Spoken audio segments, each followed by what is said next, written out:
Meyriska bongkar alasan orang tua lama memberi restu untuk Roger dan Warta.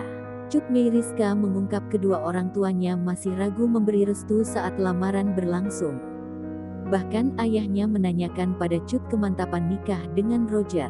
Ia membeberkan alasan orang tuanya terutama sang ayah lama memberi restu lantaran Cut adalah anak perempuan sendiri dari 3 saudara laki-lakinya. Cut Meyriska juga membeberkan alasan lain orang tuanya lama memberi restu lantaran sifat Roger yang pendiam.